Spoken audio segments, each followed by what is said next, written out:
Audio Jungle.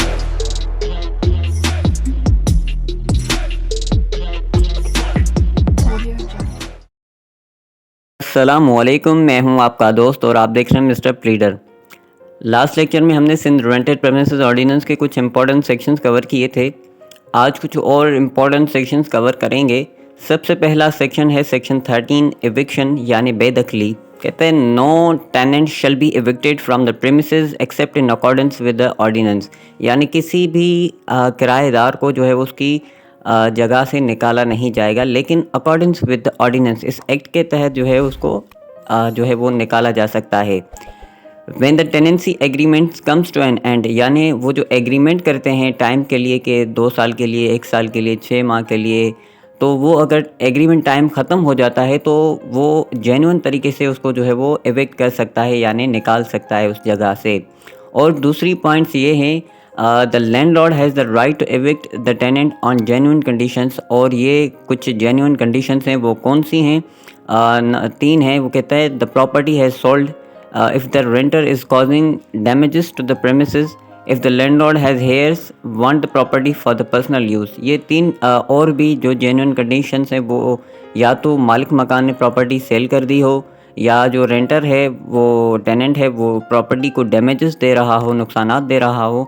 और उसके साथ साथ 3 में कहता है कि लैंडलॉर्ड हैज़ हेयर्स, यानी उसके जो वर्सा हैं, जो लीगल हेयर्स हैं, वो प्रॉपर्टी या खुद जो है वो पर्सनल यूज़ के लिए यूज़ करना चाहते हैं, तो उस कंडीशंस में उसको एविक्शन का नोटिस देके, और नोटिस में कुछ टाइम पीरियड दिया जाता है 1 महीने का, 2 महीने का, कि आप इसको खाली कर दें। तो ये होता है सिंपली एविक्शन, यानी उसको बेदखल करना, उसको खाली कराना।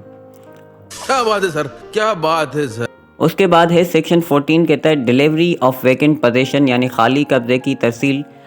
इसको सिंपल अल्फाज में अगर मैं कहूँ कि ये कहता है कि अगर कोई विडो यानी वो औरत जिसका हस्बैंड मर चुका हो, या फिर ए माइनर जिसके पेरेंट्स जो है वो डेथ कर चुके हों, वो माइनर हो, और ऐसा बंदा जो कि रिटायर्ड होने वाला हो, या फिर वो 60 ईयर का होने वाला हो, तो वो जो है वो उसको जो टेनेंट होता है उसको इन्फॉर्म करता है।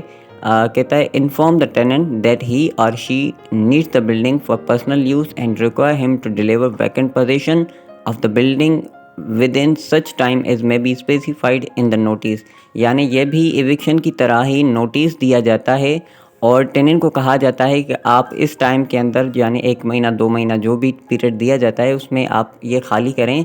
हम इस प्रॉपर्टी को संभाल नहीं सकते, या तो हम इसको पर्सनल यूज़ के लिए इसको यूज़ करना चाहते हैं, तो ये कंडीशंस होती हैं। लेकिन वहाँ एविक्शन में ये था कि प्रॉपर्टी सेल हो चुकी है, या तो वो प्रॉपर्टी को डैमेजेस दे रहा है टेनेंट, या तो जो है वो पर्सनल यूज़ के लिए करना चाहते हैं, या एग्रीमेंट ख़त्म हो गया है, तो उस सूरत में एविक्शन नोटिस देके उनको खाली कराया किया जाता है। लेकिन इसमें जो है वो कहता है कि कोई विडो औरत हो, कोई माइनर हो जिसके वालिदैन जो है वो डेथ कर चुके हों, या फिर ऐसा कोई बंदा जो 60 साल का होने वाला हो, जो अपनी प्रॉपर्टी का ख़याल नहीं रख सकता, तो वो ये डिलीवरी ऑफ वैकेंट पोजीशन का नोटिस देके उनको खाली कराया जा सकता है। तो ये है simply delivery of vacant position. उसके बाद सेक्शन 15 एप्लीकेशन टू कंट्रोलर की बात करता है, लेकिन वो नोटिस के बाद भी अगर वो खाली नहीं करता तो ये एप्लीकेशन की बात करता है, application to controller.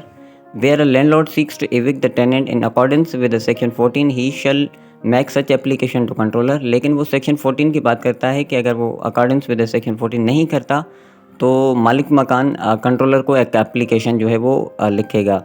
Point number 2 में the controller shall make an order directing the tenant to put the landlord in position of the premises within such period as may be specified in the order.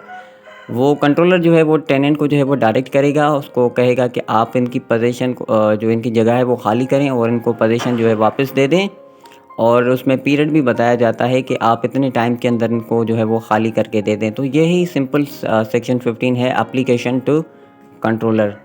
तो आज हमने कुछ eviction भी पढ़ा और delivery of vacant position, और उसके साथ साथ एप्लीकेशन टू कंट्रोलर भी पढ़ा। आई होप कि ये आपको समझ आ गया होगा।